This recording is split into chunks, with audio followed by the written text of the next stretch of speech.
Alors je vais au Stan Hope Hotel, vous connaissez? Oui. Ok, alors j'essaie de c'est le mon faire. métier. Destination encodée. Tac. Waouh! Musique. Fermeture des portes. J'ai rêvé de ça toute ma vie.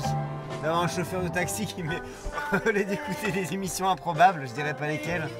D'avoir bien, un petit ça. Lennon. Magnifique. Non mais là on va faire le tour de la ville 10 Allez. fois là. On s'écoute l'intégrale. C'est pas mon début. Bon, David, Funkinos, Fuenkinos, ça se dit c'est quoi pour un nom? Alors ça n'a aucune importance. Vous pouvez m'écorcher, il n'y a pas de problème, j'ai tout eu déjà. Disons qu'on va dire Fuentinos. Ok. Mais avec un nom compliqué, voilà, depuis 20 ans j'ai eu l'habitude d'être d'être un peu maltraité du nom. Okay. Mais alors aucune importance, je me vexe pas. Je On me dirait vexe Fouenne, jamais. alors. Vous pouvez me dire des choses méchantes, ça ira très bien. Ça vient, vous inquiétez pas. C'est un taxi horrible en fait. Oui, je mets une belle chanson, mais après je vous défonce. Ça serait sympa ça. Ah, vous êtes Scorpion. Exactement, je suis Scorpion, ascendant Scorpion. Et j'aime bien l'astrologie. C'est vrai que je suis pas non plus un psychopathe de l'astrologie, Ah. mais j'aime bien les signes, j'aime bien savoir les signes. Je me sens très Scorpion. Ah ouais. Mais quand on vous emmerde, Non. Ah non, j'ai pas ce côté-là, c'est vrai. Je suis plutôt dans le lâcher prise. ah ouais. Plutôt éviter les gens qui vont évidemment m'emmerder ou avec qui ça va être compliqué. J'ai pas envie de perdre mon temps, donc ça c'est Vous êtes peut-être un pas Scorpion Scorpion, en fait. amateur. Un Scorpion numéro 2. Un Scorpion, le mec qui fait de la promo en même temps. Un Scorpion division 2, ouais. Ouais. Ouais, amateur, c'est pas mal. J'aime beaucoup cette formule, le Scorpion amateur. C'est bien. Est-ce que je peux peut-être le piquer pour un prochain titre? Ouais. Ça serait pas mal ça. Hein. Je vous laisse mes droits. Ah bah ça c'est sympa. Vous On en note avez les pas filets. assez, de toute façon, j'ai un peu de pitié. Ouais, voilà, c'est donner un petit coup de pouce, ça fait plaisir. Quoi.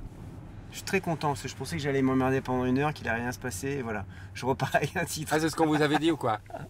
On m'a dit exactement le contraire. Vous êtes né à Paris, hein, vous, David? Oui, tout à fait. Ils faisaient quoi, vos Paris parents? amateur. Paris. En Paris banlieue, quoi. Paris amateur. Mes parents, ma mère travaillait à Air France. Donc c'est vrai que ça a été incroyable, parce qu'on a énormément voyagé. C'était totalement schizophrénique. Parce que milieu très modeste, voilà, on vivait en banlieue, dans une tour, et en même temps, voilà, on avait des vacances incroyables en Californie. C'était assez bizarre d'avoir comme ça des bulles de richesse dans un milieu assez modeste. Et les seuls moments où je voyais mes parents, c'était beaucoup quand on voyageait, quoi. Ah oui, c'était absent? Non mais c'est une époque aussi, là on parle de la fin des années 70, début des années 80, c'est pas du tout la même chose. Non. Moi j'ai des enfants, là j'ai une fille de 7 ans, j'ai l'impression que dès qu'elle a 2 minutes de vide, il faut que tout prix que j'organise un truc. Oui. Alors que voilà, il y avait beaucoup de temps, moi j'ai joué seul au Monopoly. Et donc, enfance plutôt solitaire. Mes parents n'étaient pas très présents, mais pour moi ils étaient bienveillants. Donc beaucoup d'autonomie, et souvent d'ailleurs c'est bizarre, mais il y a des éducations parfois quand on est très très libre, on fait aucune connerie. Moi je travaillais bien à l'école, j'ai fait aucune connerie, j'ai été très sérieux. Ah ouais. Après mon enfance elle est marquée vraiment, voilà, à 16 ans j'étais très gravement malade, donc j'ai le sentiment que c'est scindé en deux, il y a un avant et un après qui est évident. J'ai eu une pleuropéricardite en fait, c'est une infection de la plèvre. Donc, mais extrême, c'est-à-dire j'avais un liquide inflammatoire qui compressait mon cœur, opéré in extremis, et après je suis resté de nombreuses semaines en soins intensifs et assez longtemps à l'hôpital.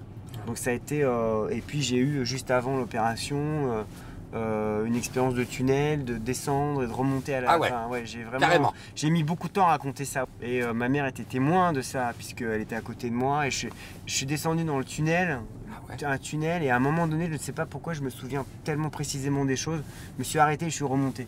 Et là, j'ai vu l'infirmière qui me donnait des baffes et qui était totalement en panique. Et ma mère m'a dit que mon regard était parti pendant quelques secondes. Donc c'est vrai que, et symboliquement, tout ce qui est après, c'est une nouvelle personnalité. Je me suis, mais même l'imagination, même tout ce qui est mystique dans le quotidien, finalement, est né de là, ça c'est certain. Et donc, vous êtes gamin. Hein. À l'hôpital, vous allez rester là des mois en soins intensifs.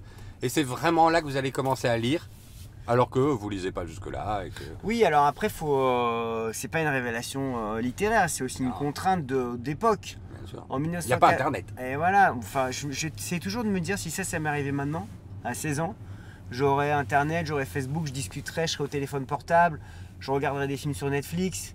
Là, il faut savoir que j'avais 2 chaînes, j'avais pas le téléphone, j'avais rien. Et c'est vrai qu'à ce moment-là, les livres ont été à côté de moi. J'ai commencé à les lire et ça m'a, je sais pas, ça m'a accompagné, ça m'a fait voyager de ma chambre, ça m'a sauvé, ça m'a éclairé, ça m'a fait du bien. La vraie différence, c'est qu'au-delà de l'histoire, j'ai commencé à être sensible à la littérature, à repérer ce qui était beau dans les phrases, dans le style, quelque chose que je n'avais pas appréhendé avant. Donc c'est vrai que je suis devenu totalement boulimique de lecture à partir de ce moment-là.